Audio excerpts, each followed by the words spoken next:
Good morning. Welcome back to Planet Doug here in Banda Aceh in Sumatra, Indonesia. And today is going to be a beautiful day, I think. Well, I don't know. The sun was out really clear. I saw nothing but blue skies. But now some clouds are moving in. We'll see. It is the rainy season, I'm told, here in Sumatra. And it did rain all night long. So there is that. But it's not raining right now, so that's pretty cool. And I'm still in the middle of like all the arrival activity. The modern digital age with smartphones and computers has given us a lot of power, a lot of information. I really love it. But at the same time, there does seem to be a bit more work involved. And here in Indonesia, one of those things you need to do, which is more difficult than in other places, is get your smartphone up and running. Because in my case, I got sucked into this IMEI registration. I ended up with, I guess, what they think of as the tourist IMEI registration. My phone was registered with customs by Telkomsel rather than at the border. And I guess if you do it at the border, it's permanent. But when you do it through Telkomsel, it has a 90-day time limit. And mine has expired again. So I'm still not connected to the internet, like mobile internet. And I can't do anything in my life until I'm connected to mobile internet. I'm just stuck. I'm like in no man's land. So I'm on my way to Telkomsel, I hope, to see if they can extend the customs registration for my main phone. So that's what I'm doing right now. But I'm hoping to combine this errand. Well, first of all, I'm a little bit worried that it might be the wrong day. I lost track of the days, and today is actually Saturday. Though according to Google Maps, the main Telkomsel GraPARI office is open on Saturday. So I'm heading in that direction. And you got to get there before lunch because they close early for lunch and then they're closed for an hour or two. And I'm leaving a little bit late for that because I'm hoping to combine this errand with learning a bit about the bus system here in Banda Aceh. I don't have a bicycle. They don't have a subway system, obviously. But it turns out they do have a small city bus system. And I don't want to constantly have to rely on Grab or the local Becak, things like that. So I want to learn how the buses work. I find it to be an interesting project, like a challenge to figure out how to use the local buses. So it's kind of interesting. In the old days, of course, taking the local buses was all about asking people. Oh, I've got music here, I better shut down.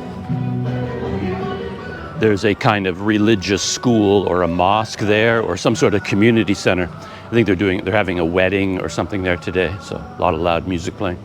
But I think I'm far enough away now. I was just saying that in the old days, using the local buses meant basically just figuring it out on your own. You had to hop on the bus and just hold up paper maps to people, like ask them, like, do you know where this bus is going? Talk to the driver, where does this bus go? How much do I pay? And hello. You have to basically talk to the bus driver and talk to other people. Today, even the bus lines are all digital. So the bus system here in Banda Aceh is called Trans Kutajara. And it has a very well-developed digital footprint. So they have a website. There's an app. I've downloaded the app. And you can go to the app and figure out where all the buses go, where all the different lines go. And they have bus stops here that are highly developed. I'll show one to you in a minute. Really nice bus stop, very well marked. A lot of maps, signs, things like that. QR codes that you can scan to download the app. And the trick seems to be that you need a special card. You can't pay in cash. So I was trying to figure out, all my information is just coming from online research. I don't have any personal knowledge or experience yet. But here we are, the main road, getting very, very busy. And according to the information I have so far, bus 3A will come rolling up this road at some point, and it is going to stop at a bus stop just up ahead. But from what I found out online, you cannot pay with money. So the bus system is cashless. So you have to get what they call a money card, which is like a debit card. And there's my money card. It's from Indomaret. Every bank has their own money card, I guess. And Mandiri is the name of the bank. So I got a Mandiri money card from Indomaret, and I put money on this card. But for the buses, I don't think you even have to pay yet. The bus system is free. Like, there's no charge because it's a kind of a new service. But you still have to use your card to tap in and tap out. So I have my card, and we're doing all of this for the first time. So believe it or not, this is the bus stop. I couldn't believe it when I saw them. They're huge. Look at the size of this thing. Has the name of the bus stop on it. Pasar Sutu H69 even has a number label. And then when you get up here, look at that. Garbage can, comfortable chairs. And it even has a map of the entire bus system. And then a map of the bus line, the one that comes here. So I think the bus that comes here is corridor 3A, and it goes along here. And then this is the downtown core.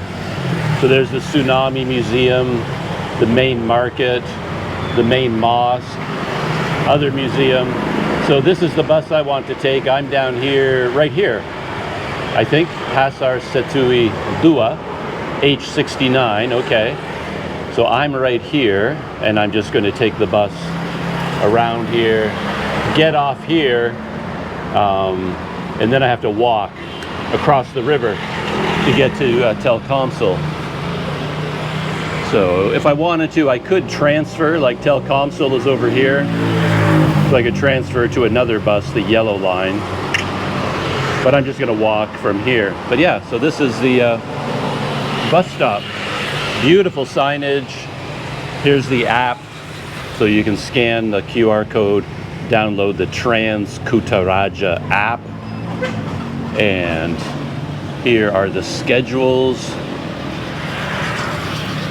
Yeah, so I just sit here and wait for bus 3A to show up. And I've never done this before, so this is all brand new, happening in real time. I'm going to see whether my card works or not. Tap onto the bus, tap off. And I've never had one of these cards before either. This is brand new. I only got it yesterday. So yeah, figuring it out. You probably can't see this very well, but there is the app.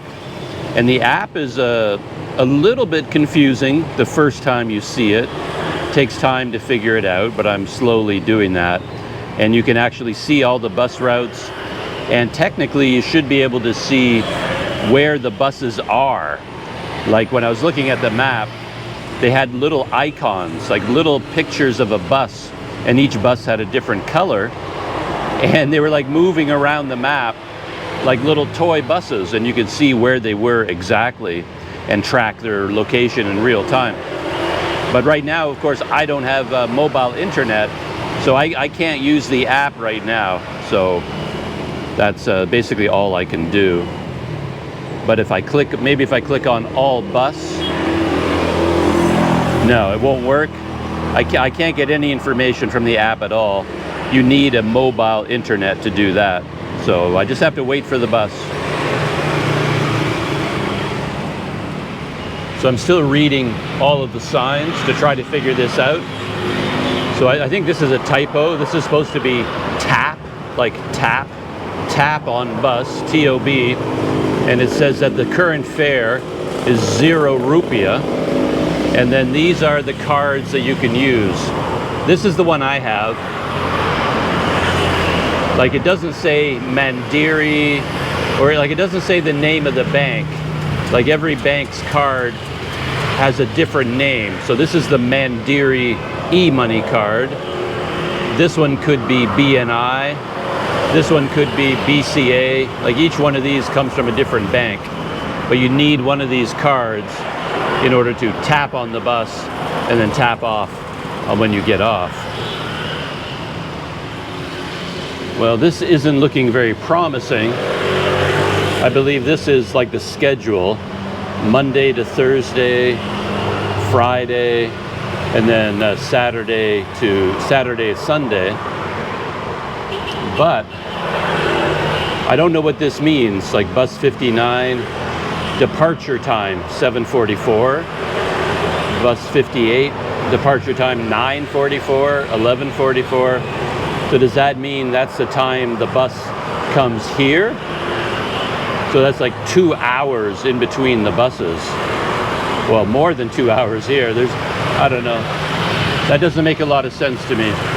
Yeah, I don't know what this schedule means. So there's some promising indications across the street. There's the bus stop on the other side, and a bus just stopped there, bus number 41. So the buses are running, and I think I see a bus coming my way. Though now we've got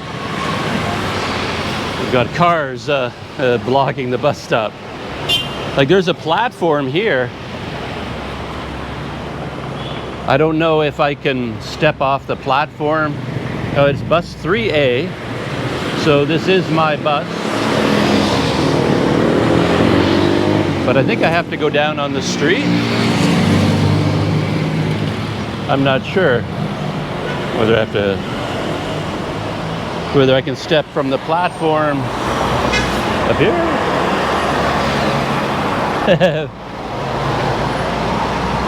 Oh yeah, look at that. There's a platform here. Man, that is a major step across. Okay. Yeah. Nothing good? Okay. So he's gonna tap it for me. Perfect. You speak Indonesia? You speak Indonesia? No. Oh, no. Saya tidak bisa bicara bahasa Indonesia. Just a tourist. Okay, sit down. Yeah, thank you. Okay. Cool. Sir, mau kemana? To Telkomsel GraPARI. So this is the inside of the bus. So want to take a picture of the scanner here. So this is the machine that scans your card. And yeah, to my surprise, you actually step onto the bus from the platform. Wow.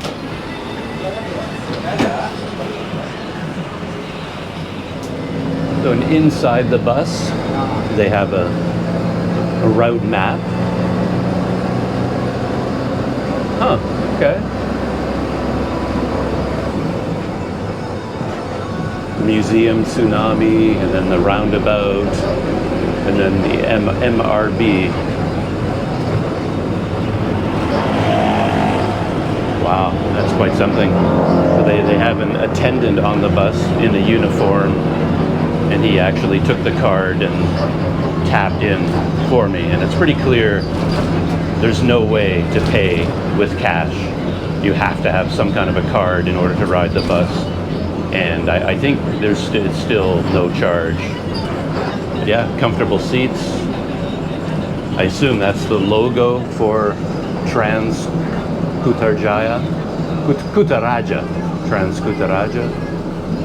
Yeah. There we are. So we're slowly making our way. That's me, of course, the blue dot. And we should be going around this square. This is the downtown busy area. There's the main mosque, Masjid Raya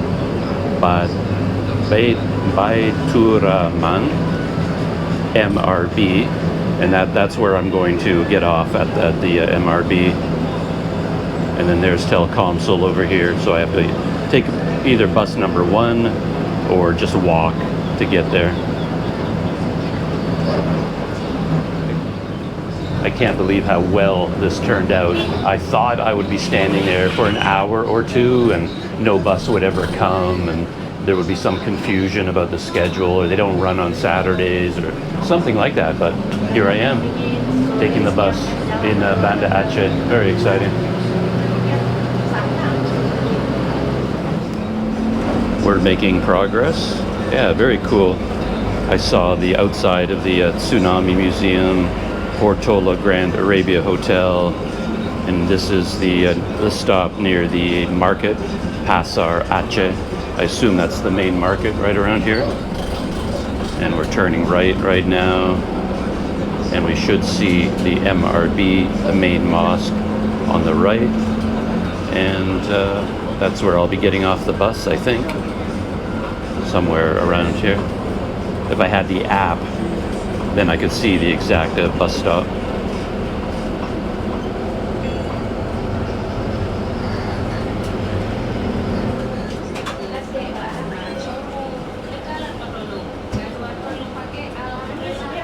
And here we had to stop on the other side of the road. It's like the bus stop is over here, so it doesn't match the platform. So now the passengers climb over the front hump and then go down to street level. They go out the front door. Interesting. And 2 red seats. I assume the red ones are like priority seating.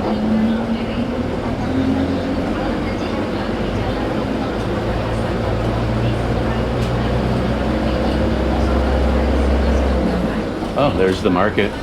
Pasar Aceh market building. I have to check that out at some point.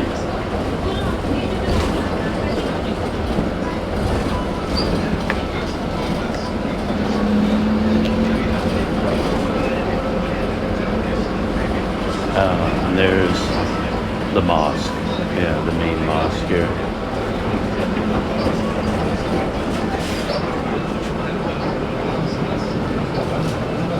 Another bus stop,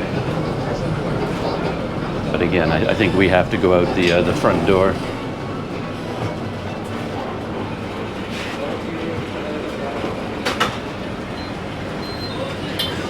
Again, there's the machine that you scan. Hello.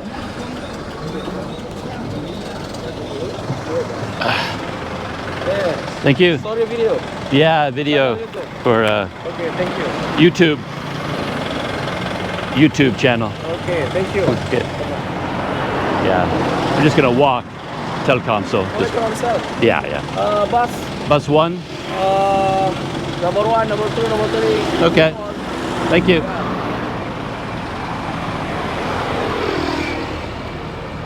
Yeah. There it is.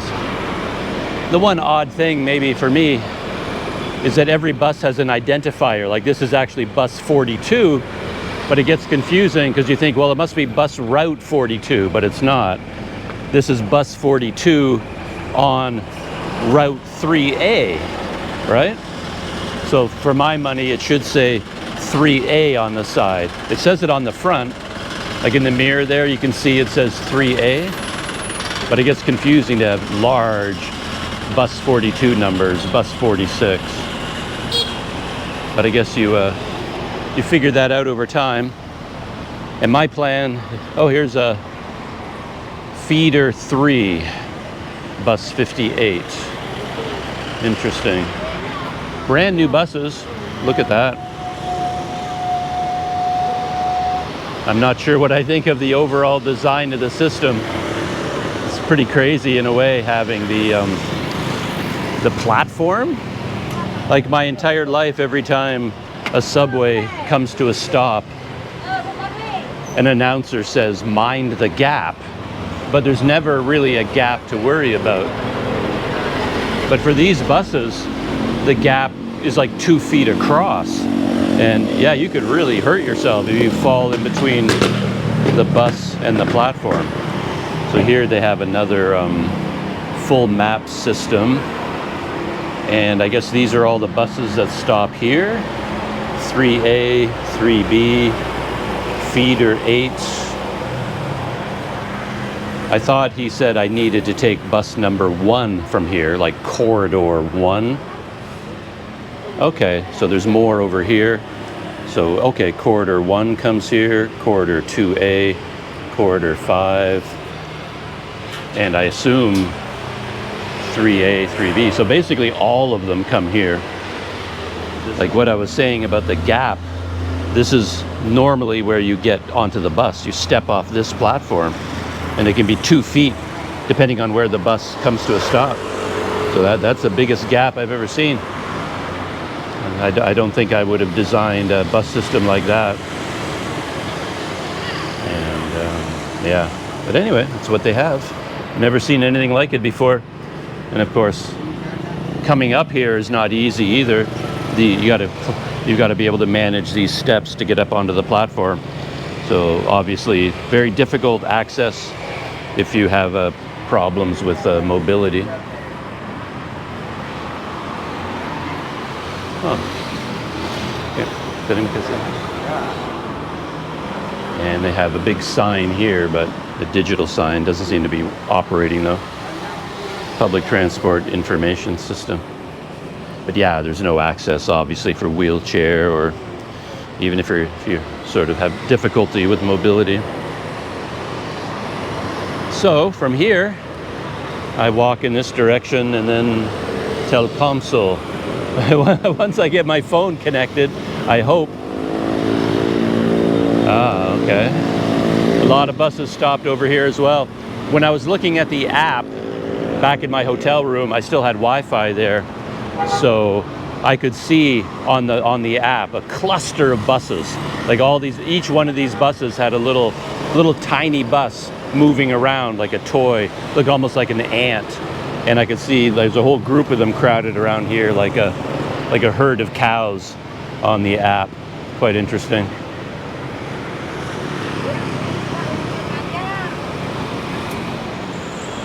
I don't know if I captured any video of it or not, but from here you can see a little bit of the mosque right there. Beautiful tower.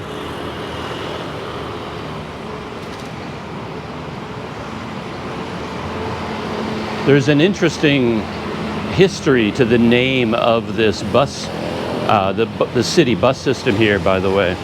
I mentioned that it's called Trans Kutaraja, but you often see it with 2 different spellings, like a very simple spelling, like Indonesian style, and then there's another spelling, Kutaraja, that is more of a Dutch spelling. And this goes all the way back into history when this city, Banda Aceh, was actually called Kuta Raja. And Kuta means fort, Raja means king. So this was the king's fort, or the citadel of the king. And then when the Dutch took over this part of the world, and they heard the local name Kutaraja, they adopted Kutaraja as the name of the city, but they spelled it with Dutch spelling, K-O-E, for example, for U.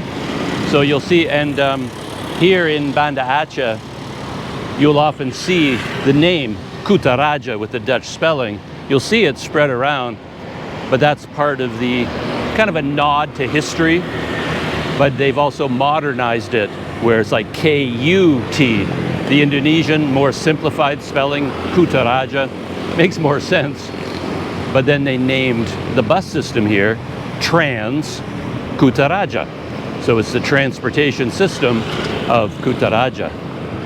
So here's the main river, Banda Aceh. I was here once before. I rode my bicycle all around the north of Sumatra into Aceh province. I was here in Banda Aceh before on my bicycle. So I've been all around this city on my bike. But to be honest, now that I'm walking around, I don't recognize anything. It feels completely brand new. I don't even remember where I stayed when I was here last time, what part of the city. And when this city was called Kutaraja, it was the seat of the Sultanate of Aceh. So, and it was a powerful kingdom in this area. And when the Dutch came, of course, they went to war against the Aceh Sultanate and eventually took over the place. But yeah, Trans Kutaraja.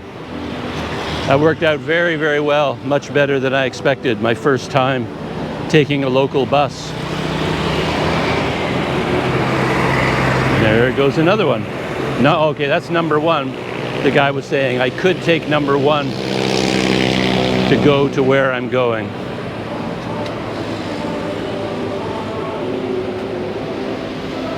This is interesting. Yesterday I saw a very ornate building. I assumed it was a mosque, but it had the same bell with the same graphic on it. I just assumed it was a mosque, but this music sounds Christian to me. It sounds like a Christian hymn. It doesn't sound, or maybe it's maybe it's the national anthem. Let me look this place up.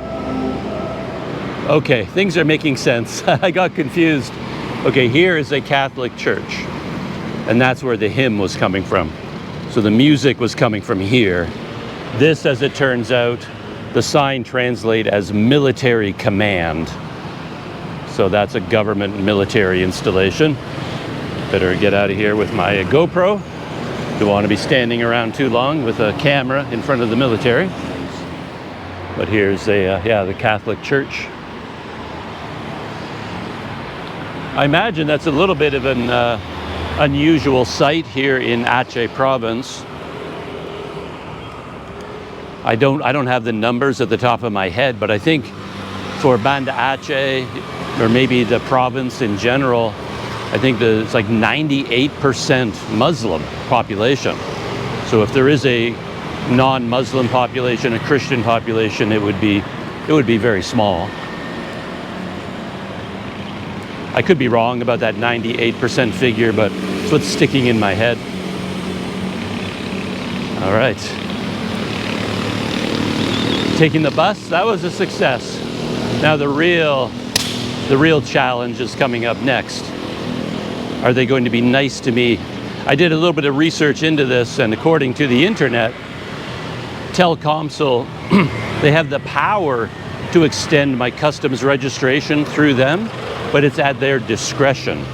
They ask you questions, they decide whether you deserve it or not, or they can do it or not do it, according to what I read online. So it depends on who I encounter that day. They might be a stickler for the rules and say, no, you can't extend the registration, it's expired, or maybe they'll do it for me. We'll find out.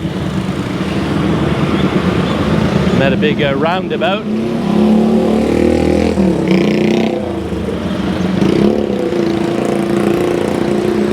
I always go the wrong way when I encounter a roundabout. This time I'm gonna check very carefully before I go very far. Make sure that I'm heading in the right direction. I either have to go this way or that way. I think this way. And looks like it's controlled by lights. I don't see the light system anywhere. I don't know what's going on. I think I'll just take my chances, I guess. Start going across.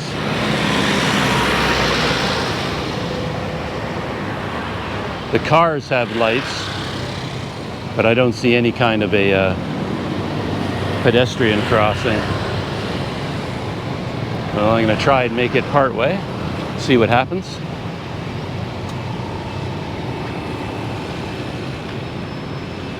It's quite the symbol, if that statue represents something special to Banda Aceh. Okay. Now, let's check Google Maps, make sure I'm heading in the right direction. No, according to Google Maps and my blue dot, this way. But we'll see. I'll head in this direction a short distance And if my blue dot goes with me, I'll know I'm on the right track. Just happened to be passing another bus stop on the way. So this would probably be bus number 1, right? But yeah, you can see how high it is. You climb up on the platform. Oh, this one doesn't have all the maps. Okay, this is corridor 2A and corridor 1, Pusat Kota to Darussalam. And this one is Pusat Kota, Lambaro, Bandara, Sim. Oh, this one actually has a wheelchair access. Look at that. But man, that would be tough. Imagine getting up this on a wheelchair. I guess you need your arm strength. It's going to be slippery too. And then getting through this barrier. But yeah, I mean, even if you got up here on a wheelchair, you've got this giant gap to get across. They'd have to pick you up and carry you across in your wheelchair. Wow, very interesting. So there's Telkom Indonesia. We're getting closer. Yeah. Yeah, there's a Gojek. Once I have the power of mobile internet, I can start summoning Gojek and things like that. Can't do it yet. Though I don't know how it works. Like if he's just riding around, he beeped his horn, scared me because I thought it was somebody about to hit me. But he maybe, even without the app, maybe he can just stop, pick me up, and make a deal in cash. I don't have to book it through the app in that case. I don't really know. It always feels like there's a lot of banks in Indonesia. I don't know if I'm imagining things, but every street just seems to be bank after bank after bank. Bank buildings. Here's another one. I passed a couple already. This is the KB Bank, Sharia. Oh, look at that. The bright, friendly paint job of Telkomsel. And if you go to the Telkomsel GraPARI, that's their big office. That's the main headquarters. It's where it's kind of where you need to go as a foreigner. But now we're going to find out whether Google Maps had the correct information about them being open on a Saturday. If they aren't, I'm going to be a little bit disappointed because it's been a fun thing getting here by bus. But it wasn't easy. It's a bit of an effort. There's a bunch of cars in the parking lot. That's a good sign. That's what you look for if you have a Telkomsel SIM anyway. They have other ones in the country. Telkomsel GraPARI, Banda Aceh. And they'll ask for my passport at the front and ask me why I'm here. And then they make an appointment for you at the door. They kind of pre-screen you. It's very, very efficient.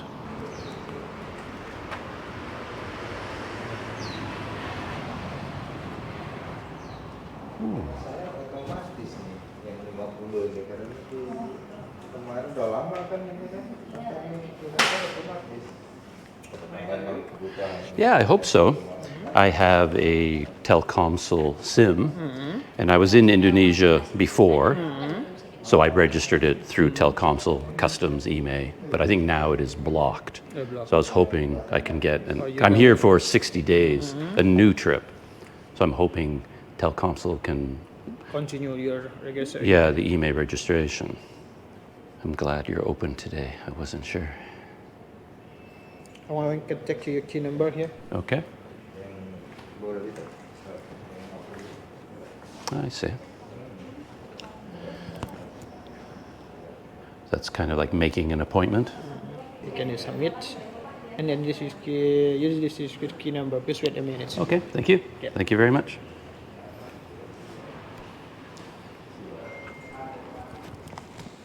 Nomor antrian G028. That's me. Silakan menuju counter 1. Satu. Nomor G0 28. Please proceed. Counter 1. I couldn't see 1. Good morning. You're hiding back here behind the pillar. I couldn't see you. Have a seat. Yeah, let me sit down here. Get organized. Thank you. My name is Nida. Can I help you? I hope so. I have a Telkomsel SIM card, Yes. and I used it in Indonesia before, Okay. and you registered the IMEI. The IMEI. Okay. But now, since it's been more than 90 days, I can't access. It's blocked, I think. Okay. So I'm hoping you can extend it. Okay. You want to extend it? Yeah. We have to register again the IMEI. Okay. You have a stay permit. I have Can I see? passport. Yep. Yes. Phone. So number. How long you stay? 60 days. 60 days. Yeah.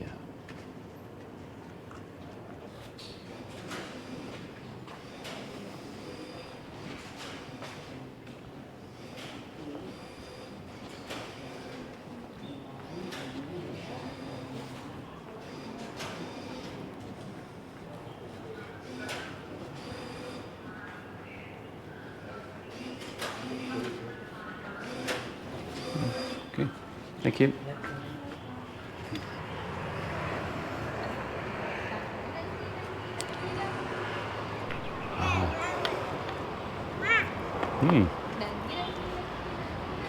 Those last few seconds of video, that's the interior of the Telkomsel GraPARI.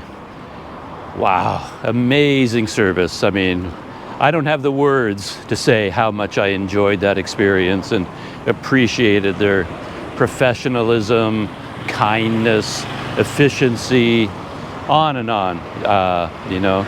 5 stars isn't enough, 10 stars, honestly. They're so good at these places. The young woman who was helping me out, I assume all of them, there were 3 or 4 sitting at these little tables. Perfect English.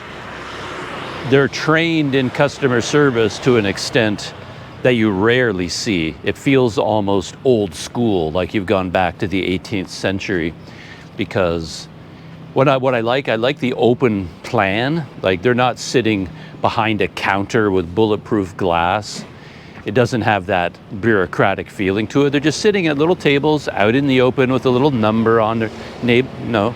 So when I went in, the other places I've gone to, there was always someone at the front door, and then they would take your passport, ask you what you're there to do. Oh, check this out, by the way. I love these open holes in the sidewalks. You don't want to fall in there. Watch your step. When you're YouTubing, watch your step. But they would normally and then give you a number, like a queue number at the door. But in this place, they have a QR code. I didn't realize that. But you go up to the QR code, you scan it, and then you fill in your name and your phone number, and then you're assigned a queue number. But a man helped me do that. He did it for me. And then my number was called and said, and I was very proud of myself. I recognized the number in Indonesian. I know a little bit about the numbers. And it said, go to table number 1. At first I couldn't see table number 1 because it was hidden behind a pillar. But then I came around the pillar and there was this lovely young woman standing up. Like, she wasn't, I think they're trained to be standing when the customer comes. And they remain standing until you sit down. So once you sit down on your side of the table, she sits down on hers. And then you begin the process. She spoke to me in perfect English. What can I do for you today, sir? That kind of thing. And then we went from there. It was just amazing. Of course, she has to deal with IMEI or IMEI. I always say IMEI, but she was saying IMEI registration. That's got nothing to do with Telkomsel. That's a government policy, not a Telkomsel policy. So if there's any trouble with IMEI, it's not their fault. They have nothing to do with that. But I did say, I told her what I was there to do, that my IMEI registration has expired. So Customs is blocking my phone. I would like to get an extension. So she took my phone and said, oh yeah, that's no problem at all. I can do that for you. But then when she went to the back room to do this, she discovered that I'd done it already once this year. Whatever the number of times you can extend it, I had reached the limit this year. I guess I could do it again in 2026, but not in 2025. So then she was telling me, well, what you need to do, sir, you need to go to, and she named the customs office, go to the customs office, register with them, and then you're going to have to pay import duties and taxes based on the value of this phone. And she was telling me all these things I needed to do. And then I smiled at her and said, no, there's not a chance I'm doing any of that. I'm not going anywhere near the customs office. Can you imagine what that would involve? Trying to go there in Banda Aceh. Like, nobody will speak English there. Nobody will know what I'm talking about. It will end up taking days. So I says, no, no, I'm not going anywhere near a customs office. So then I suggested an alternative, because I have other phones. I have 3 of them. So I said, well, I have another phone. Can we register that one? I mean, I thought it had been blocked, because I'd been told in the past that these phones, when they reached their limit, they were blocked forever. Like, you could never ever use it ever again. But apparently it's an annual thing. If you extend your IMEI registration this year, then maybe you can't do it again until the next year begins, something like that. So anyway, I gave her another phone.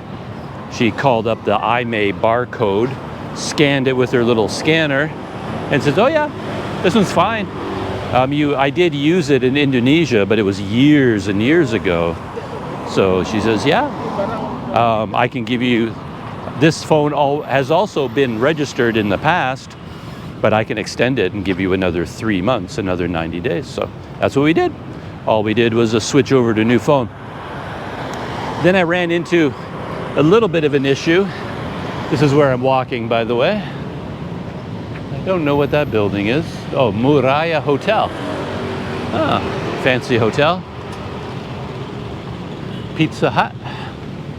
Walking away from Telkomsel back to this intersection. But the one issue there was my current SIM card, my Indonesian SIM card, was in the other phone that is now blocked until next year. And then she was saying, well, that's no problem. We can just transfer that SIM card over to your second phone. And then we were going to do that, but then I started thinking that maybe that would cause problems, because I have my OVO e-wallet, I have my KAI access, I have all these Indonesian apps on that phone, and they're all registered to that phone number. And I was worried that if I moved the SIM card to a different phone, it's gonna break the whole system. None of these apps will work anymore. She reassured me and said, no, everything will be fine. Your OVO e-wallet will still work, even though the SIM card isn't in that phone anymore, and that, on and on and on. And I almost believed her. I was going to let her do it. And then at the last minute, I thought, no, my instinct is telling me, keep it simple, that if I'm going to be using a brand new, fresh phone, then let's be completely fresh. New phone, new SIM card, new phone number, new everything. And then she said, well, that you're going to have to pay for a new SIM card is 35,000. So 35,000 rupiah for a SIM card, and that gets you 3 gigabytes of data. And I said, well, yeah, let's do that. So I ended up getting a brand new SIM card in my new phone, and we're all set. So now basically I keep that phone in my knapsack, and I have it set to Wi-Fi hotspot. And then this is my main phone. It does not have the SIM card in it, but this is the phone I walk around. I do everything on this phone, but now I have it connected to my Indonesian phone via hotspot in my knapsack. So anyway, That's all way too complicated. But the good news is it's done. I'm connected to mobile internet again. Everything's finished. The lovely young woman at Telkomsel, she did kind of encourage me to go to customs, kind of saying, oh, it'll be fine, go there, do this. And I just smiled again and I says, no. That would be such a last resort. I would never even attempt to do that. And I said, if all of my phones are blocked by customs and I have absolutely no choice, I still won't go. I'll just buy a new phone. I mean, I would dread going to this giant customs government office so much. I would just go out and buy a local Indonesian phone for $40, $50, the cheapest phone you can get. And then I would use that one, put a SIM card in it, and use it as a Wi-Fi hotspot for my other phones. Yeah, I would rather spend $50 than go to a government office like that. Anyway, right now I'm walking towards a new neighborhood because I wanted to check out a couple of local hotels. When I was looking for a hotel here, there were 3 of them in particular that I was looking at. They all had very similar names. The Hotel O Banda Aceh, the Collection O Banda Aceh, and then there's a second Collection O Banda Aceh. And they're all within the same kind of price range, maybe 100,000 rupiah per night, depending on when you book it. Yeah, that's interesting. That's the same name as where I'm staying now. It's Chita Homestay. So this would be a coast, more of a long-term place, but it doesn't look open anyway. I don't know why I turned down this street. I just thought it looked interesting. But yeah, the 2 hotels, the other 2 hotels I was considering are both kind of in this neighborhood. So I just thought I would go look at them while I'm here. So rather than extending my stay at my current hotel, if I want to, I can move to one of these hotels here. But I'm not sure. I kind of like where I am. The only 2 issues with that hotel are that it's a little bit far away from the downtown core, but in a way that's kind of a good thing. You get your own neighborhood. Feels kind of special being out there rather than being right in the heart with all the other people. But also at that hotel, there's a lot of smoking. So in the room right beside mine right now, yesterday, there were 3 or 4 men all crowded in. They may have been in a couple of different rooms. They seem to be businessmen, traveling businessmen, and they're all 2 or 3 of them in each of the rooms, and they were smoking up a storm, and all the cigarette smoke just poured into my room, so it wasn't very comfortable again. So if I do move out of that hotel, it'll only be because of the cigarette smoke. But yeah, want to go take a look at these new places, see what they're like. This is one of the places. Yeah, it's sort of similar to where I'm staying in that the names are all confused. So it's actually, you can see at the very top there, it says Collection O Hotel, Siwa Hotel, and the main sign there. Hello. How are you? I'm fine, thank you. How are you? Fine. Where are you from? Canada. Canada? Yeah, from Canada. Yesterday I bring guy from France. From France? Today. Oh, okay, today. To traveling here. Yeah, where did you bring him? I bring to the location tsunami. I see. And then I bring the beach. The beach. The beach is very nice here. It's named Lampu Beach. Lampu Beach, yeah. And I bring to the airport. And then he left. He's flying. Just one guy from France by himself? One guy. And Yeah. then I met someone from Turkey. Turkey. Yeah. Oh, okay, cool. And then from many customers from Spain, from England, from Germany. So you're a Baycheck driver and tour guide Yeah. combination. When you take them on a one-day tour, how much do you charge them? Maybe he give me 150. 150,000 for And then maybe 200. like that. Up to you lah, maybe. Today, yeah, it's good. Maybe around because here is have 4 location tsunami. Right. Tsunami museum Right. The museum. and big ship, Oh, yeah, the big ship. and then boat on the roof, and then one again is the like the Cuba mosque. Oh, okay. It's very big. Right. This Okay. time tsunami he bring the with the water tsunami. Like. Right. Right. Before tsunami, I have coffee shop. You have a coffee shop. Yeah, and Because of the tsunami? then time tsunami. Oh, it was destroyed Yeah, by the tsunami. Oh, so okay. So you had a coffee shop before before the tsunami. Now it was gone after that. Okay. And then I have his family is dying. Oh yeah. It's my uncle.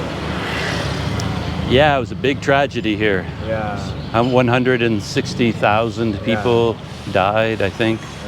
Yeah, crazy. And then time tsunami, it's many government come here. Yeah.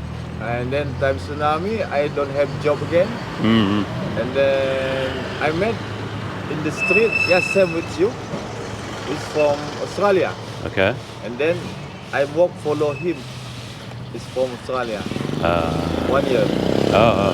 His name Patrick. He have skill architect. I Architect. am working follow Patrick 1 year. Okay. Yeah, I just came here to look at the hotel. Maybe I will stay here. You stay there. No, I'm a different place. In my home. Hmm? My home or Portala, Portala. Ayani. Okay.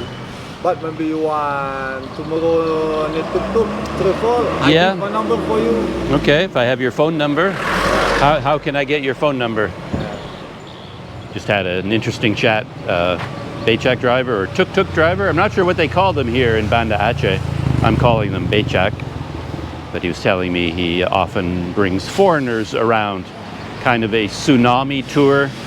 There are 4 or 5 historic sites related to the destruction of the tsunami, and he takes foreigners to all those different sites. And he said he would charge like 150,000 for the day, or 200,000. He didn't really want to limit his price. He was like, hey, whatever you want to pay. If you want to pay more, that's cool with me too. But okay, so here's the Collection O, formerly Shiwa Hotel. Yeah, it looks like a very bare bones kind of basic place, which makes sense, given that it's a low budget operation.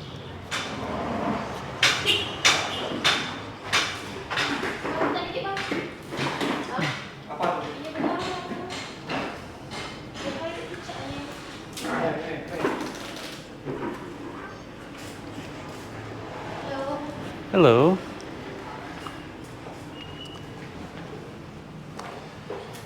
It's not check-in. Can I see a room? Oh, okay, let's go then. Thank you.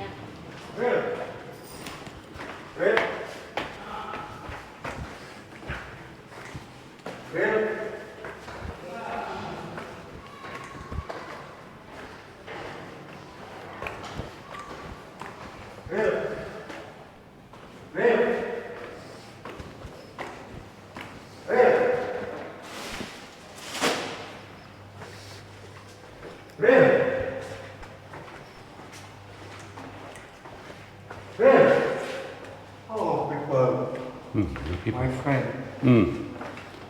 Real. Ada tamu mau nengok kamar. Jadi lu kecil tu. 348, 34 begitu. 8, Untuk yang 6. belum buka. Oh, okay. Okay. So this is one of the rooms here. Yeah, it looks fine. Bed, of course, no window or anything like that. Air conditioner, that's nice. Nice workstation, and yeah, bathroom is much nicer.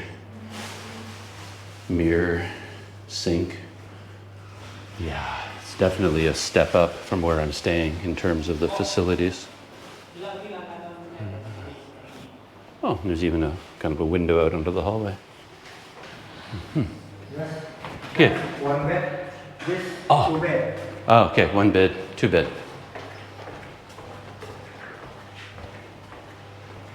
The room is not ready. No, that's okay. Ah, I see. 2 bed. And then there's a connection. Okay.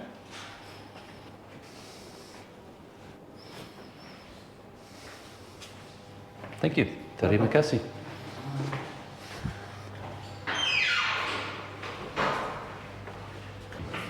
Thank you very much. It was very nice. Yeah, okay. If I wish to come, I can book on Agoda or no problem, that's yeah. no problem? Yeah, okay. Okay. Yeah, so they have a lobby here with cold drinks in a cooler. So I took advantage of their cooler in the lobby.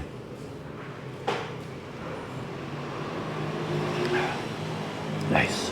Indo Cafe, cold latte, 10 rupiah, 10,000 rupiah.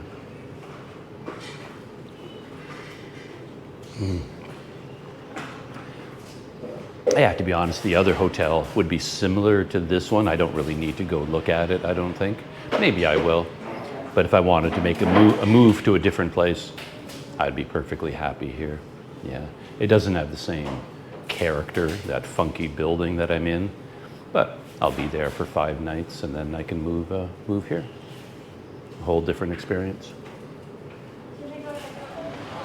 I decided to go check out the other hotel. Why not? It's right in this neighborhood, and I get to walk through more of the city, cross a bridge over the river again. Yeah, this is the street that the collection Siwa is on, this one right here. But it's all cars, like mechanic shops, all the way down. Yeah, so this particular street is not that interesting in terms of like places to eat and things. There's no food here, but that's just this one street. It's all mechanic shops. But I'm sure once you get onto the next street over, you'll find restaurants. Because I do like where I am now for that reason. There seem to be a lot of places to eat there, convenient shops and things, but I'm sure you can find them here too. And there's a little restaurant right on the corner. But this is much more downtown. There's the bridge up ahead to get across the river. If I needed to buy a kettle, a light bulb, a fan, a stove, cooker, this is where you come. All lined up along here. Luckily, my current kettle is still working, so I don't need to go kettle shopping just yet. I love this place. I love the people here in Sumatra in general. They're just such lovely people. It's a great atmosphere. Bustling. You feel like you're on an adventure. Oh, Mr. Hello, how are you? The bread bakery and cake shop over there.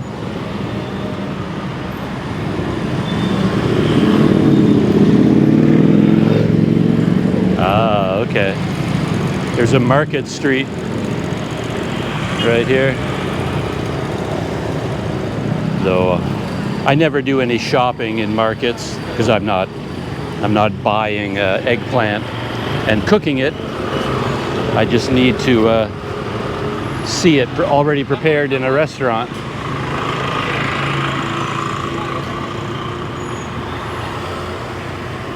Oh, look at that. Yesterday, I went to a tofu. In my neighborhood, there was a big place, well, small place, I should say, where they made tofu exactly like that. And here it is for sale in the market. Tahu, they call it. Tahu. Well, the only thing I would ever buy in the market would be bananas.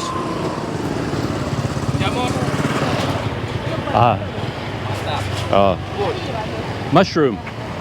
In bahasa Indonesia apa ini? Jamon. Jamon. Mushroom. Cool. Oh, there's more tahu there. Yeah.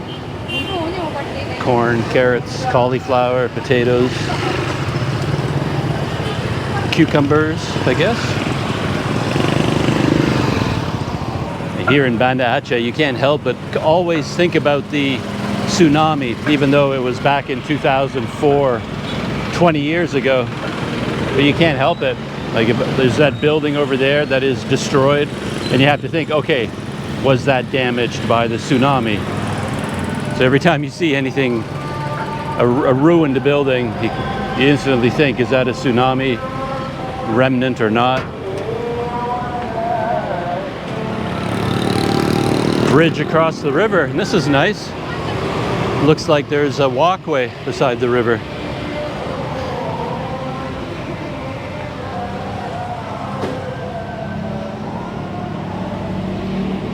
Yeah, I'll bet you the tsunami hit here pretty hard. The tsunami would have come right up this river, would have hit this bridge. All these boats and all the houses that were washed away would have jammed into this bridge from the other side. I saw a lot of video of that happening. But something I noticed is when I was on my computer at the exact hour that the tsunami hit in Japan, so I watched all of the news coverage pretty carefully. One thing I often think about is the comparison between like all the national, like huge disasters around the world in terms of how much of them were caught on video, because the 2004 tsunami here in Banda Aceh, there was some video taken, but not a huge amount. But then just 10 or 15 years later, whenever it was that the tsunami hit Japan, there was tons of video from there, because in the meantime, smartphones had flooded the market. I mean, everybody had a smartphone, so every regular person on the coast of Japan was filming the tsunami as it happened. So you got hundreds and hundreds of hours of tsunami footage from Japan, but there isn't nearly as much documentation of the tsunami here in Banda Aceh. Other side of the bridge, other side of the river, look at all those boats. Got a whole set of them right underneath me here, very colorful.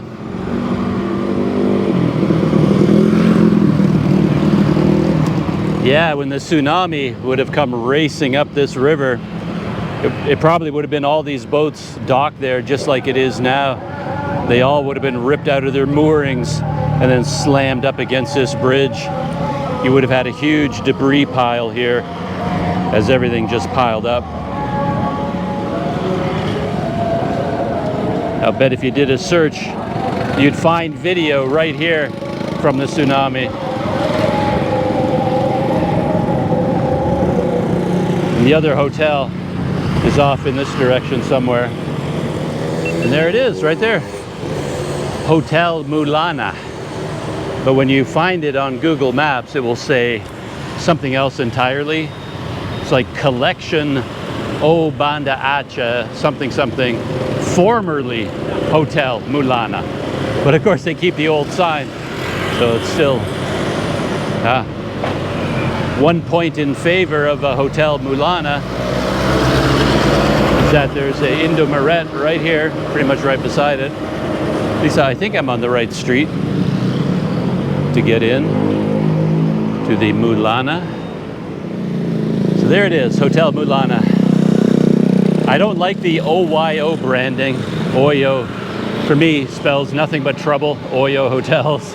I stay as far away from them as I can, especially in Sumatra.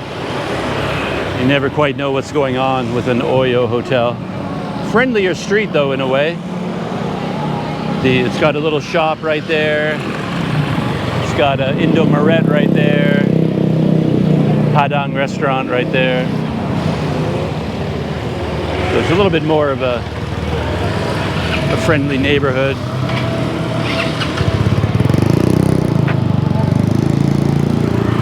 Though even here, the traffic never really stops.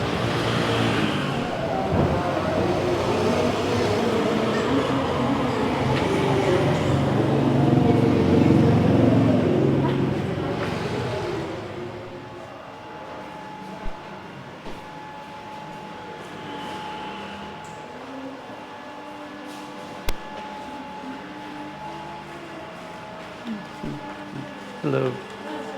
Hello.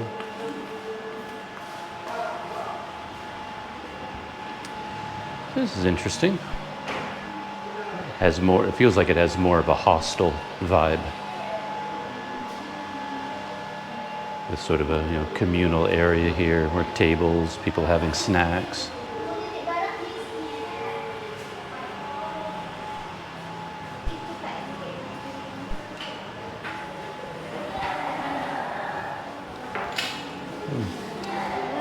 Is there a room available that I could just see? I'm staying at a different hotel, but I'm going to change to a different one. And can I see a room?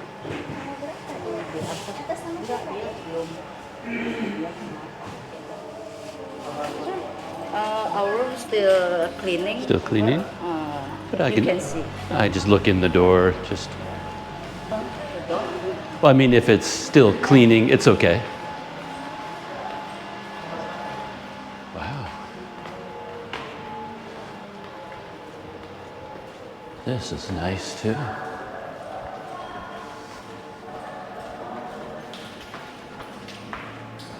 Ah, and like that. Oh, okay. I see. Very nice. Looks good. Looks very, very nice. Thank you. Terima kasih. And another seating area up here, and yeah, water.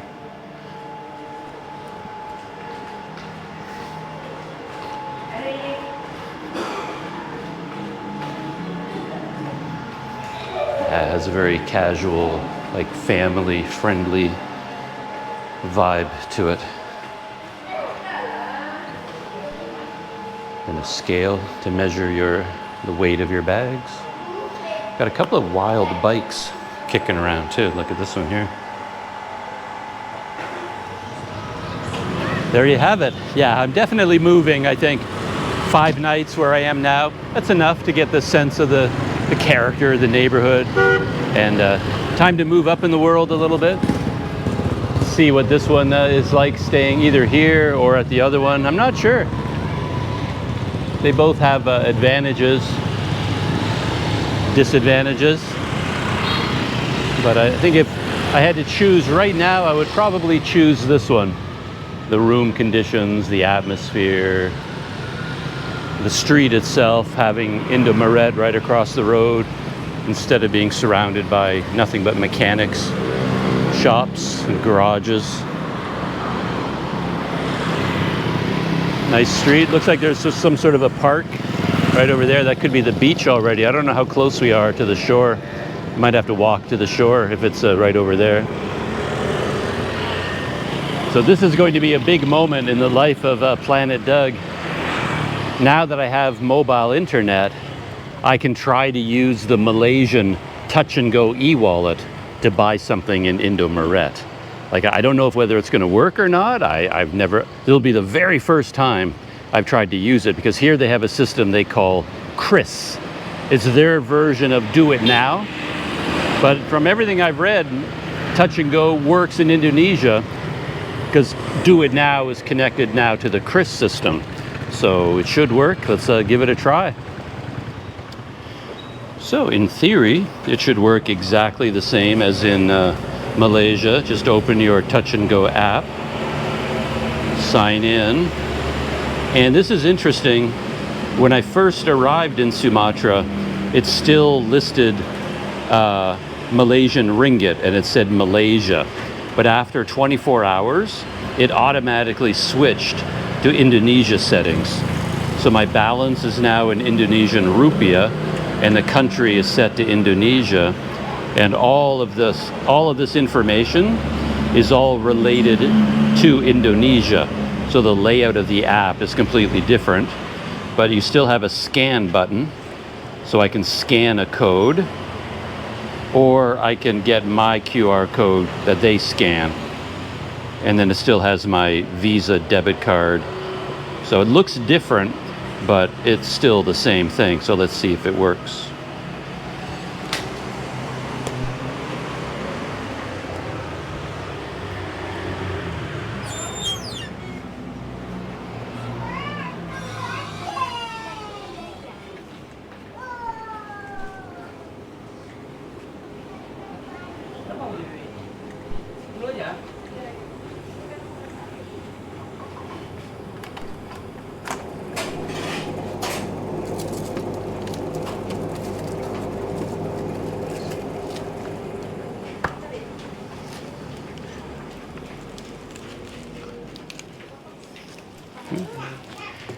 biasa kris? Kiris Like to scan? Kris? PCA card. No? Like a Oh, okay. That's right. Okay. certain bank unless there's a card. Really? Card. Yes, untuk card. No? Okay. Raja, taruh aja. Yeah. See if it works.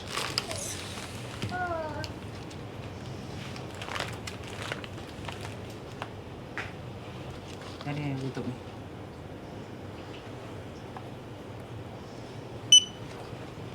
Nggak bisa. No? Ya, That's strange. Okay. okay. Well, there you have it. A real world experience, at least attempt number one. When I asked them about using kris, they seemed like shocked. Like, what are you talking about? What is this? And they said I needed a bank card in order to use kris. And yet, as far as I know, kris, the system is nationwide. A major chain like Indomaret should be fully wired with kris. But then the next question is, can I use my Touch and Go app here? And they basically said no, but I kind of hung in there a little bit. And then they said, well, we'll try. So they tried to scan my QR code. I didn't see what it said on their. I still think it will work. I think they just don't know how to do it, but we'll see. It wouldn't be a very common thing to do, especially here in Banda Aceh. But anyway, here, total failure. My Touch and Go e-wallet did not work in Indomaret. So yeah, I'll have to try other places. That'd be really, well, I'm going to try and get a local e-wallet so I could still use e-wallets, but I was hoping to be able to use Touch and Go just for the fun of it. Anyway, no, didn't work at all. Total failure.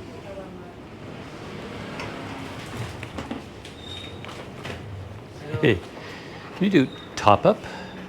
Ah, bisa. Yeah, bisa? For 50,000 top up? Oh, top up. Yeah. Top up. Top up ini kok bisa? Maksudnya. Aplikasi lagi? Oke.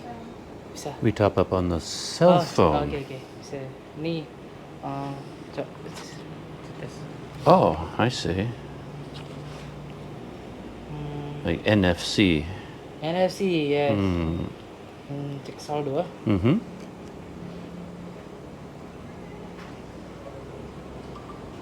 Okay.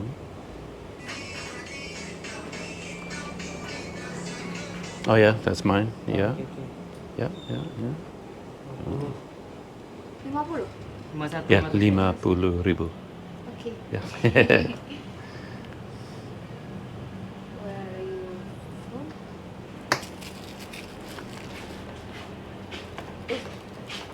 Oh. Oh, got something over here too. Cek saldo. Cek saldo. Is 58. Oh, I see. 500. Mm-hmm. Okay. Okay.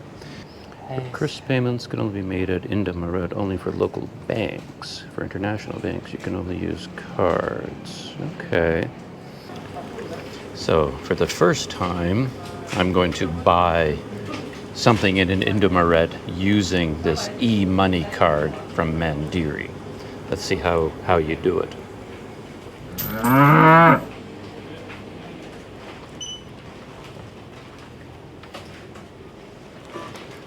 Just satu and use my card. Iya. Okay.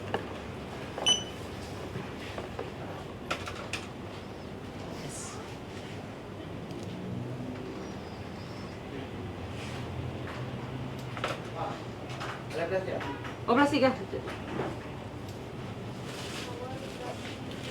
Oh, oke, masih ya.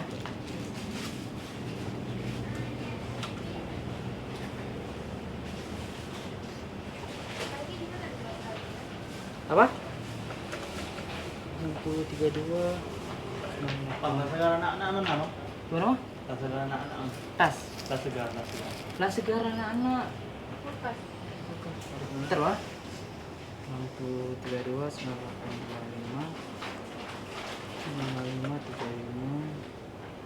55 35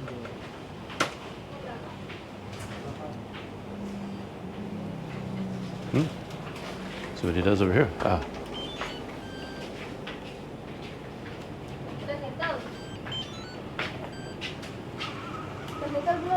Udah. Oke. Sisa saldonya.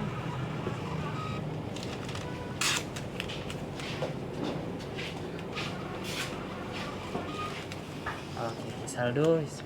Ah, okay. Terima kasih.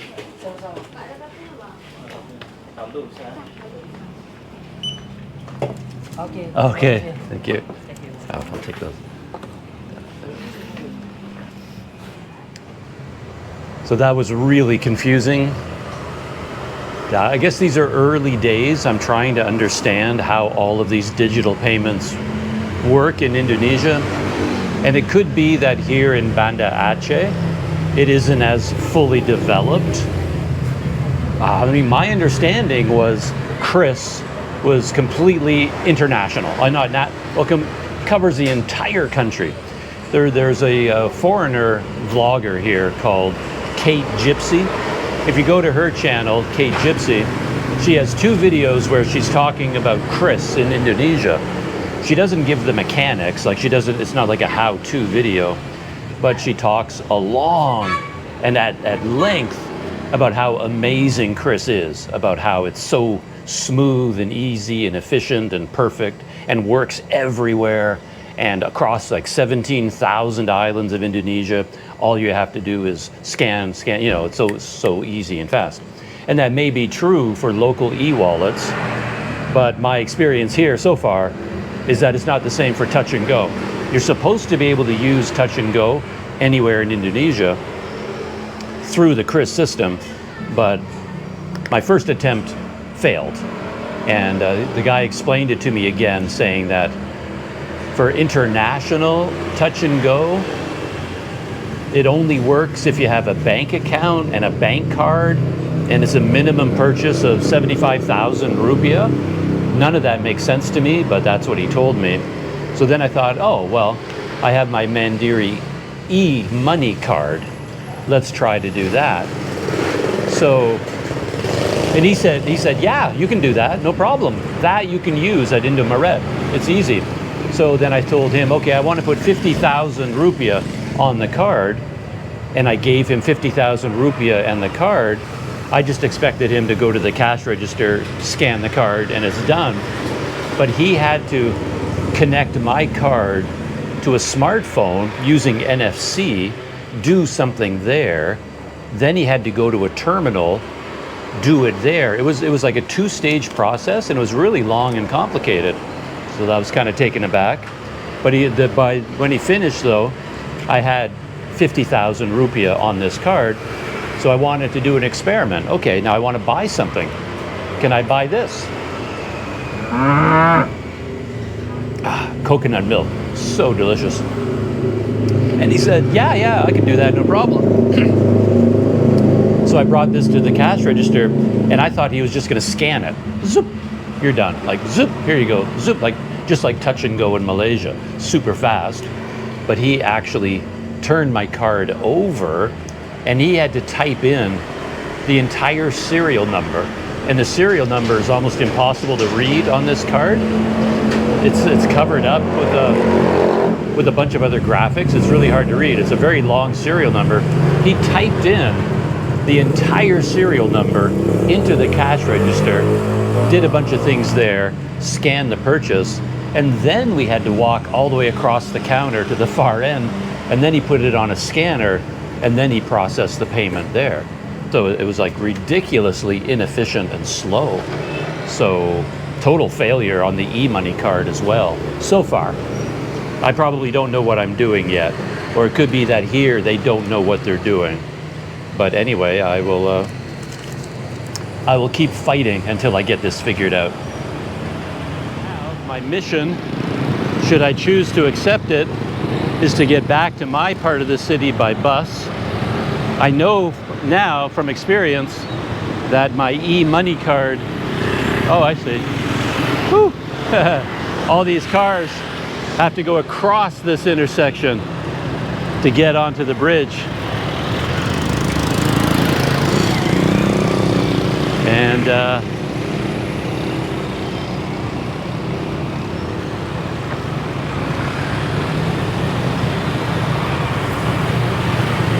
yeah, you think it's challenging walking in Kuala Lumpur? Try Banda Aceh. Let's try to get across this intersection as a pedestrian. Ay, ay, ay. That's challenging. Anyway, so I do know that my Mandiri e-money card works on the buses. I did that this morning and it worked. So that was a major success in my life. So the world of Banda Aceh buses has opened up to me. So that's cool. This might even be a bus stop right here. I wonder if it will tell me if any buses stop here. And it doesn't look like it's in use. Looks kind of overgrown. But I'm walking all the way back to the main mosque. That's sort of like the central bus stop. Yeah, this one doesn't have any signs at all. Maybe it's not even being used anymore. But, what a day of technology. I got my smartphone up and running, connected to mobile internet. That's good. I've got money on my Mandiri e-money card. And I learned that e-money is not really the name for the technology. Mandiri calls their cards e-money cards. But other banks probably have a different name for their cards. So what I'm going to do now is take the bus back to my neighborhood, and I'm going to get off near a bakso restaurant. I went there yesterday and I noticed that they have a QR code beside the payment, beside their cash register. So I'm going to have lunch there again. Really good mie ayam bakso. And then I'm going to try to pay using touch and go. We'll see how that works. Because at Indomaret, my understanding would be they have to scan your code, because that's how it works in Malaysia with 7-Eleven, places like that. But and that failed at Indomaret. Even at Indomaret, they couldn't do it. But maybe, oh, there goes a bus. Yeah, see, there the system breaks down. I don't know what bus route that is. It says bus number 38, but I don't need to know the bus number. That's only for the bus driver. He's the only one that needs to know that. I need to know the bus route. That should be the sign on the bus. So there's a failure of design, I think. Yeah, beautiful river. Look at that, running right through the city.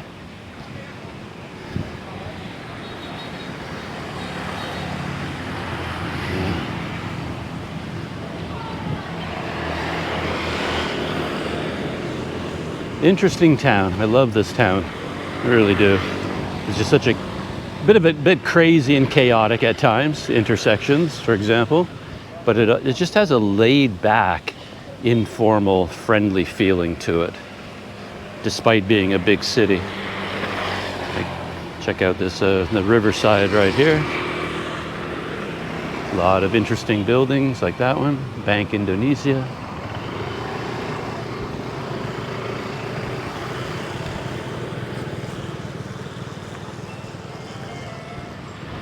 The funny thing is that in the back of my mind, I was thinking that I could make a how-to video, how to use touch and go in Indonesia.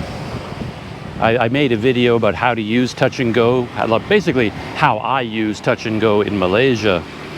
And I thought, since I'm here and everyone tells me you can use touch and go here with the CRIS system, I was going to make kind of a companion video to show my experiences using it here. But so far it's looking like you can't use it here. So it may be a kind of a pointless video. It'll be 20 seconds long, like how to use touch and go in Indonesia.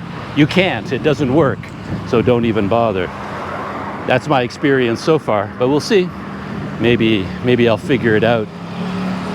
Or maybe this one Indomaret, they're just not connected to the CRIS network. or the clerks. Maybe they are connected, but the clerks aren't trained in it because they never have to do it. They're just not aware of it. Could be any number of things. So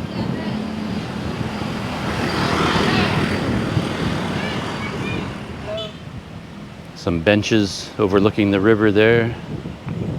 Yeah, right here too, a couple of benches.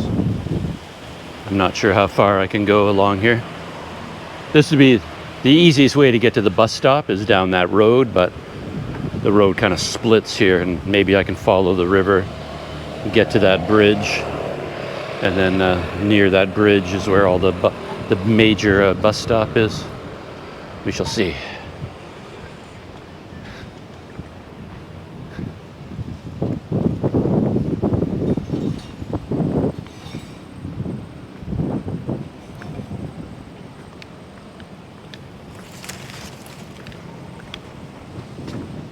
Hello.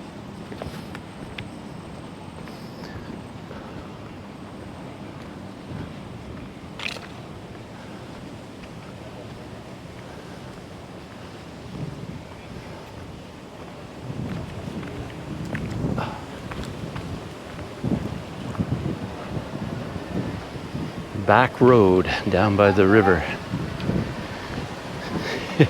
Everywhere I go now, I kind of look at the world through my eyes, but I also look at the world through the eyes of American Hobo, the other YouTuber who's here in Sumatra right now cycling. And I'm thinking, where would he camp? Right there, maybe, you know, you could put up a tent right there if you don't mind being in the middle of the city. I suppose anywhere along a river is prime camping territory. If you don't mind being like this, like here's all the businesses over here, like some tailor shops. There's 4 of them, 5 of them in a row. And you could put your tent right down there if you don't mind being that close to other people. A lot of trees here. String up his hammock.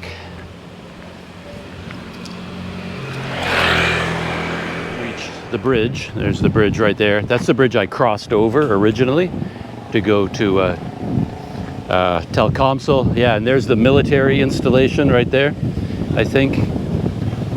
I took video of that, and the Catholic church. There's the Catholic church where I started from. And I just happened to look down this road, and there they are, the buses. My buses, free of charge. Hello, how are you? Apa kabar? And all I have to do is tap with my Mandiri e-money card. Hello. Hello. Yeah, this whole neighborhood looks to be dedicated to small tailor shops, one after the other after the other. I always find it fascinating how businesses clump together like that. I remember there was a podcast by Planet Money that examined that from an academic point of view, because economically you'd think it'd be bad. Like if you have a tailor shop, you don't want to be surrounded by other tailor shops because they're your competition.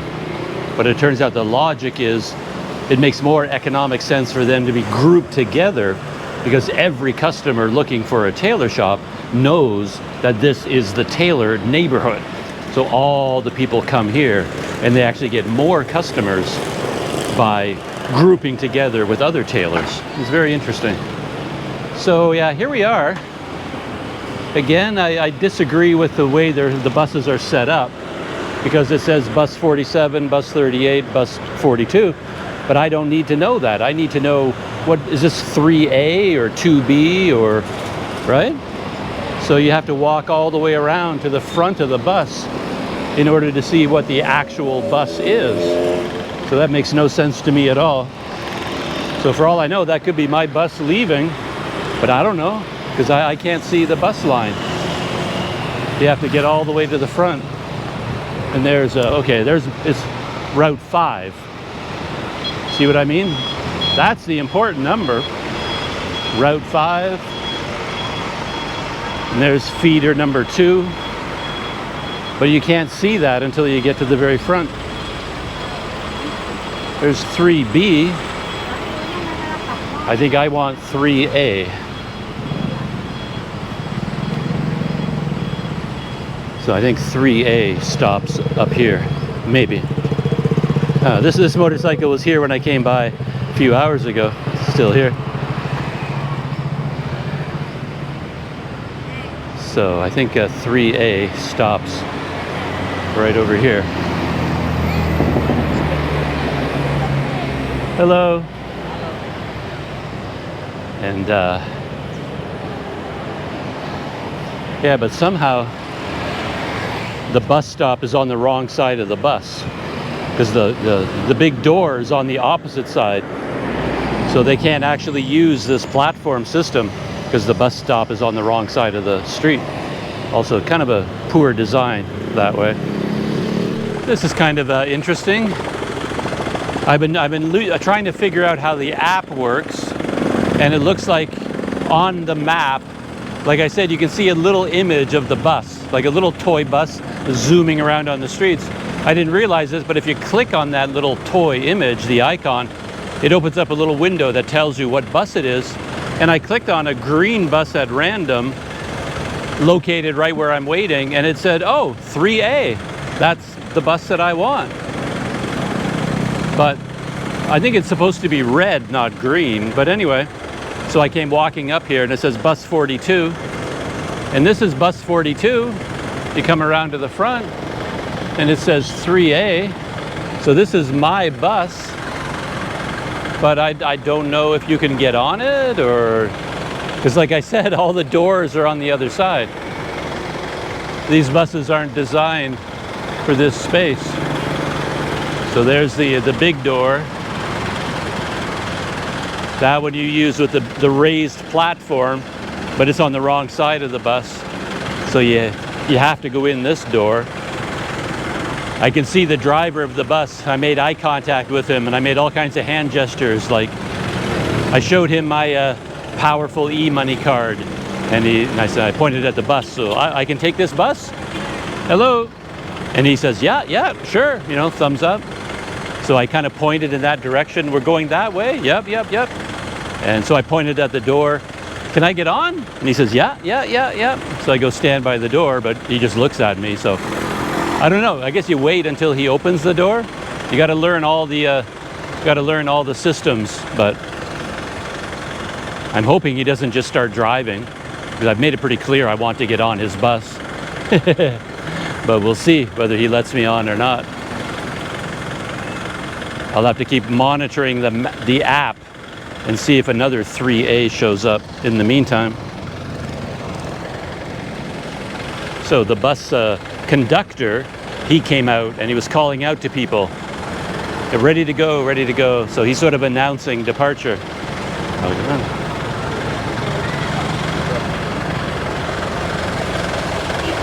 Yeah, this is quite the climb to get up.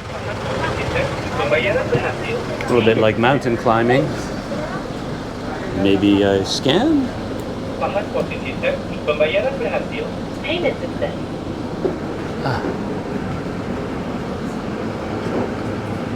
So I scanned my e-money card, but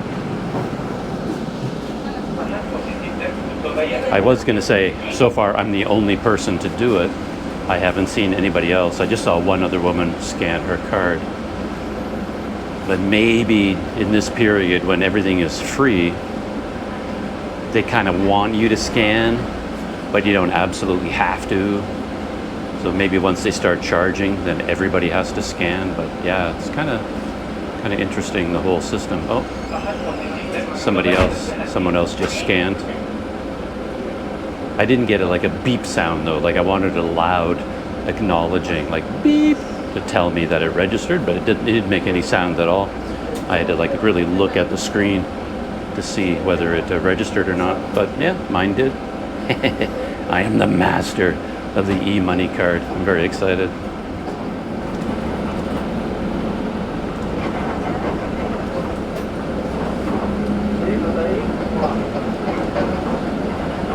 Yeah, so all the women that are on the bus now, I guess they knew the system in advance. They were just sitting in the shade waiting, and they knew that the bus conductor, not the driver, but the conductor, was going to come out and announce when the bus was going to be departing. I'm, you know, a dumb foreigner. I'm standing at the front of the bus, kind of panicking, thinking they're going to leave without me. I was ready to fling myself in front of the bus to stop them, but it turned out there is a system. You just wait in the shade, and then a nice man will come and tell you that the bus is leaving. So we're moving along. I've got the app open here, and you can see the green bus. So the green bus is moving, and sometimes there's a blue circle near it, and that's me. So that blue circle is me right there, right? I'm on the bus, and there's the green bus, and the green squares, those are bus stops. I thought bus 3A was red line, but I guess red line and green line follow the same road. So 3A color-coded green, I guess. And I'm going down here to this bus stop here. And every bus stop has a name that you can click on it and you can see the name of the bus stop. Oh, view bus arrivals. And I guess that's me right there. I'll get there in 9.5 minutes. Oh no, it says bus 41. I'm on 42. So I guess that's a different bus maybe? Who knows? Next stop, my stop.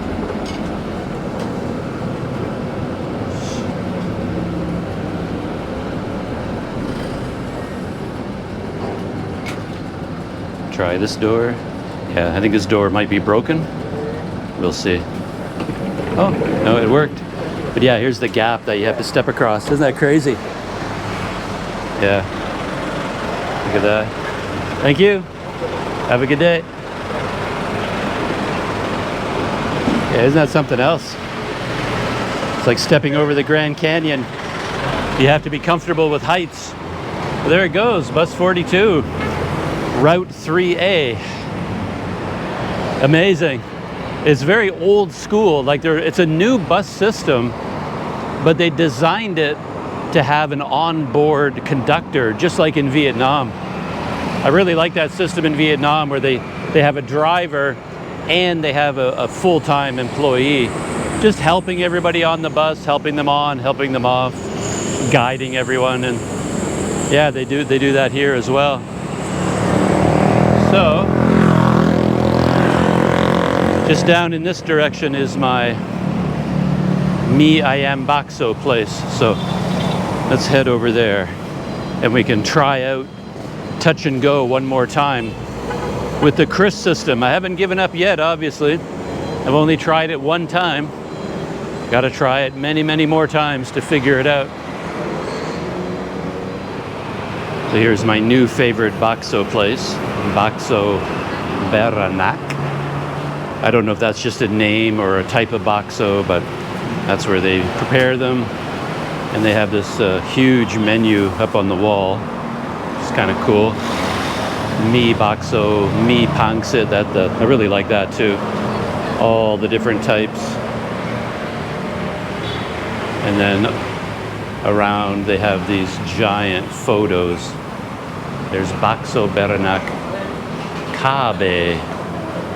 And this is what I'm here to experiment with. There is their code. Interestingly, I thought it would say Chris somewhere, but it doesn't say anything like that. But I'm going to try to scan that when I go to pay with Touch and Go, and we'll see what happens.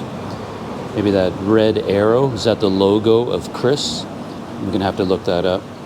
I see that around town, this red arrow. There's my teh bottle over ice.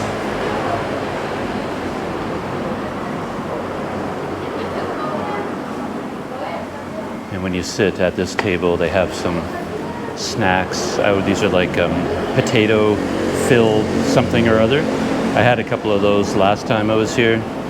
And then you can also have these snacks. And you just tell them how many you took, and then they will add it to your bill.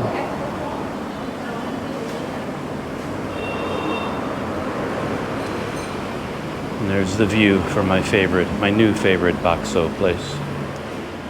My bakso has arrived. So, I am bakso right there. And I've got the American Hobo up on YouTube. I'm gonna watch his latest video as I enjoy my late lunch.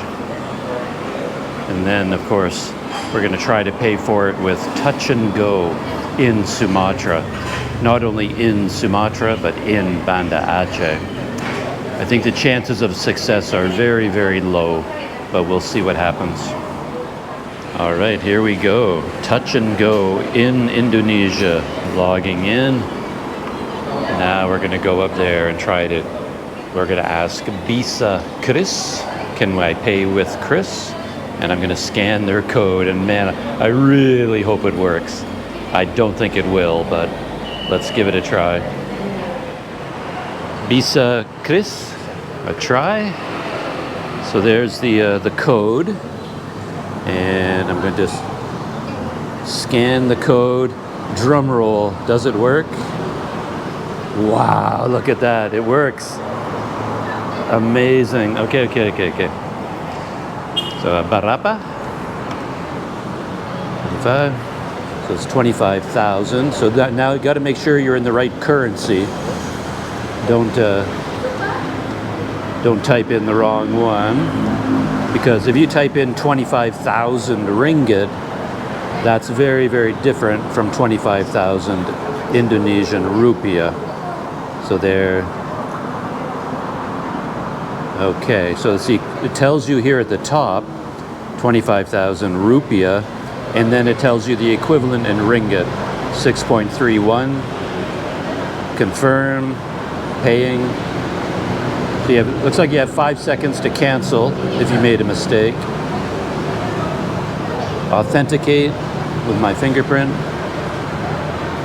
And they're sending my money to Bakso Beranak. Successfully sent. Yeah? Oh, okay.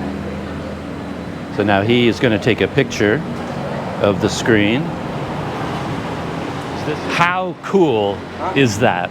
I mean, honestly, I'm still confused about Indomaret though. Like, why didn't it work at Indomaret? Maybe they're just not experienced, but I've got a little tiny bakso place.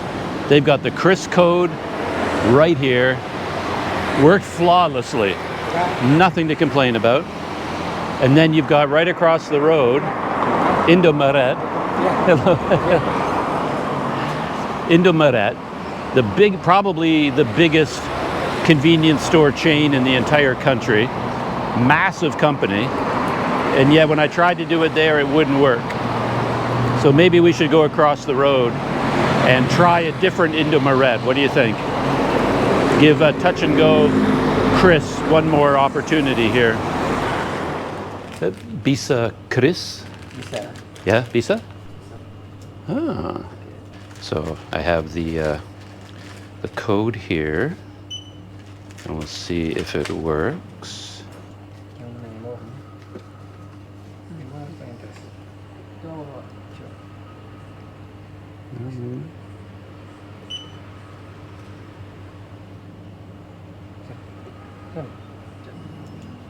Di atas ya.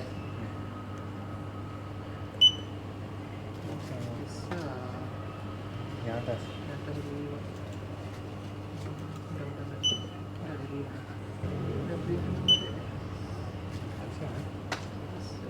So, no? Tak bisa karena belum kerja sama ni. Okay, not working. Huh. So that was a mixed bag.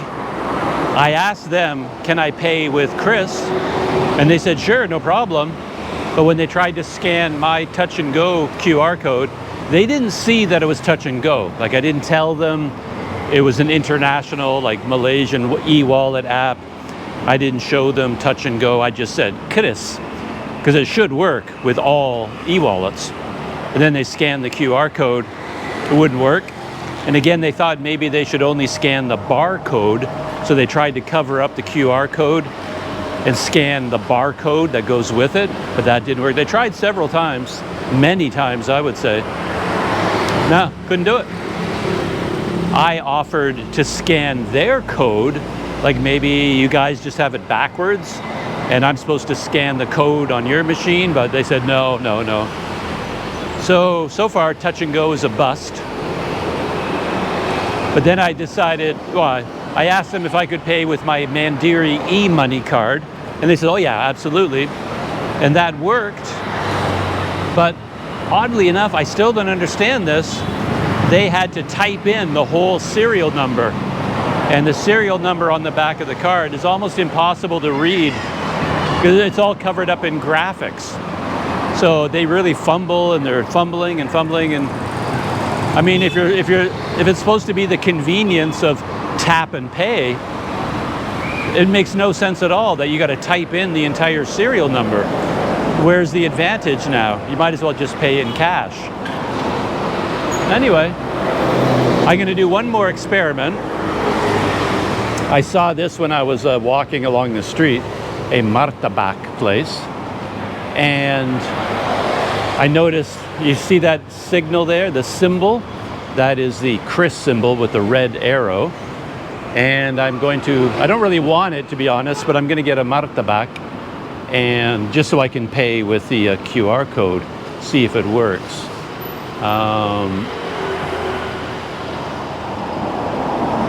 What have we got here? They may not really be operational. Hello. I only wanted to get a little piece. So, okay. It turns out that these ones are more expensive because they're a special kind of pizza style.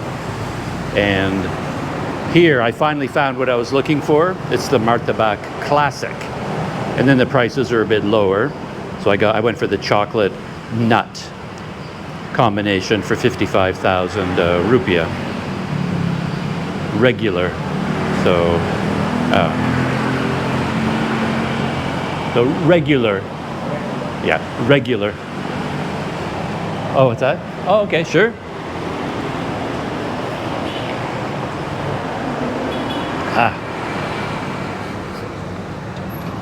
There we go. Yep.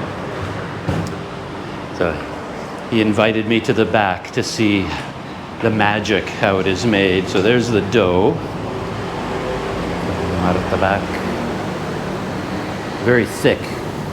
I love a good dough. I used to make pancakes myself all the time back in a previous lifetime. So, back in Canada when I had a kitchen. And then some of the other ingredients over here. There's a big tub of the batter. Yeah, not dough, batter. I was using the wrong word. It's cooking very, very fast. Oh, and here he's got the chocolate. Is it coconut or chocolate? Chocolate. Chocolate. Oh yeah, look at that. Chocolate and nuts. Nice. I wonder how much of that is going on mine, because that's a lot.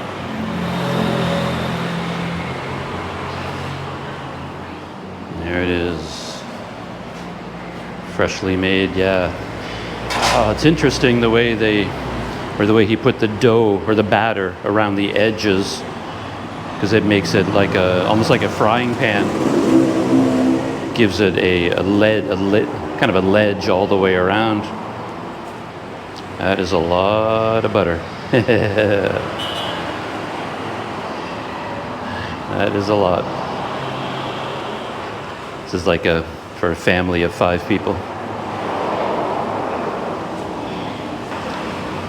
So gonna let that simmer a minute, and then add the chocolate and peanuts.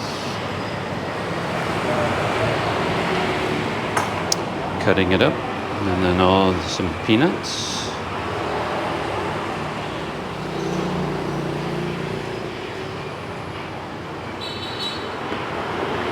Okay, that is a lot of peanuts. And chocolate.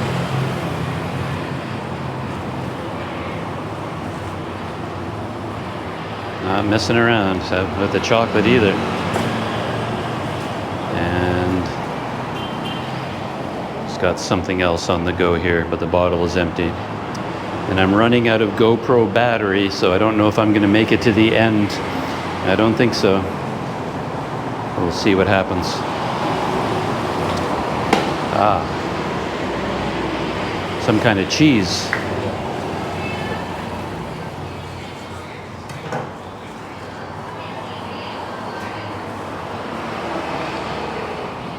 Yeah, cheese sauce. Liquid. It's a special bottle with 3 nozzles on the end. I see. Or maybe some sort of a sweet sauce.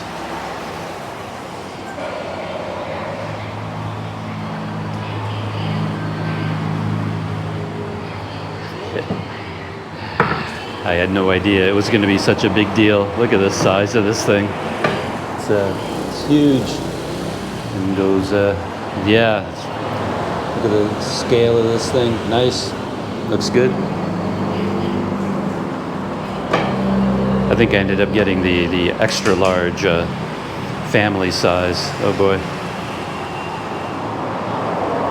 And then it all goes inside this box, I guess.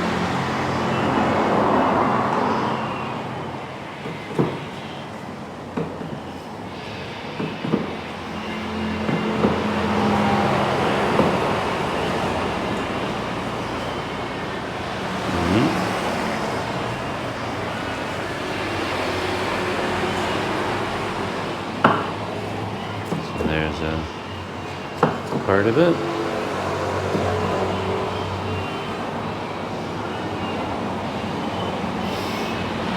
And there we have it.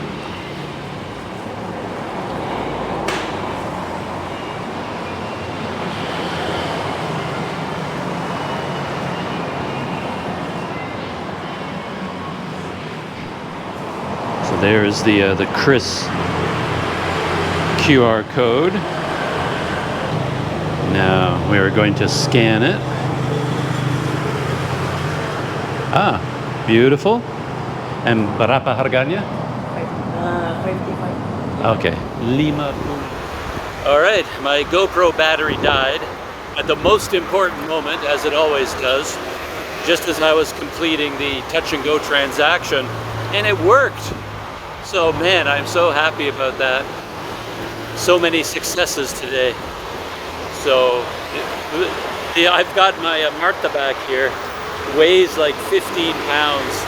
It's way more food than I thought it was going to be. I don't need this much Martabak, that is for sure. But yeah, that's what I got. And yeah, it worked like a charm. It's no different from using touch and go in Malaysia.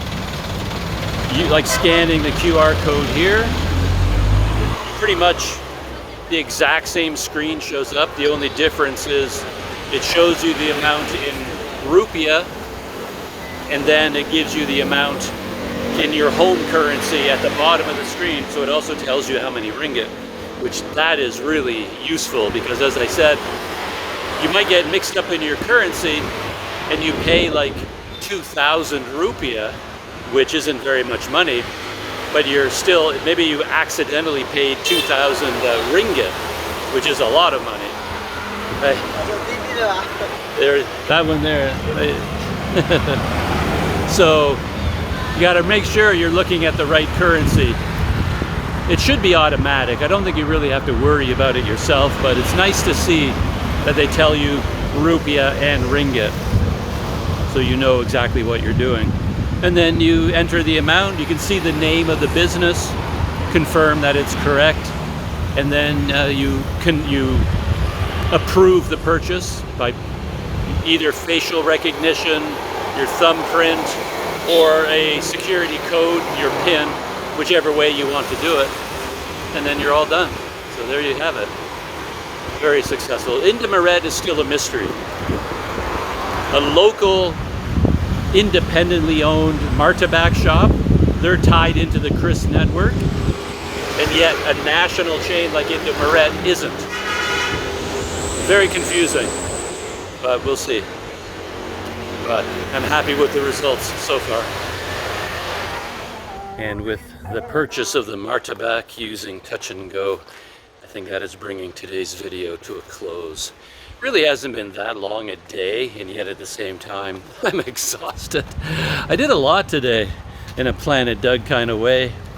Mastered the bus system, mastered the IMEI registration at Telkomsel, mastered Touch and Go everywhere except at Indomaret. That's a lot for one day, so I think it's time to shut down. I've run out of batteries completely. I don't have even a bit of battery power left for my GoPro. Recording this on my smartphone now. So, hey, hello. Hey. I'm not sure what they were shouting about. Something, but I don't know what. Yeah, I'm just about back at my hotel. And as always, a little plug for the Planet Doug Patreon. I post little video clips there, photos, updates. You can see what's going on in my life in more real time than the videos. Takes a few days to finish editing a video and post it. You can see real-time updates on Patreon, on the YouTube post page, on Planet Doug Substack, Planet Doug Buy Me a Coffee. I'm all over the place these days, trying to keep all of those places updated with the same information. So yeah, go check those out. So that's it. Shutting down from here in Banda Aceh. Hello. Just as the call to prayer is ringing out from all the neighborhood mosques here. And we're just coming up on my hotel.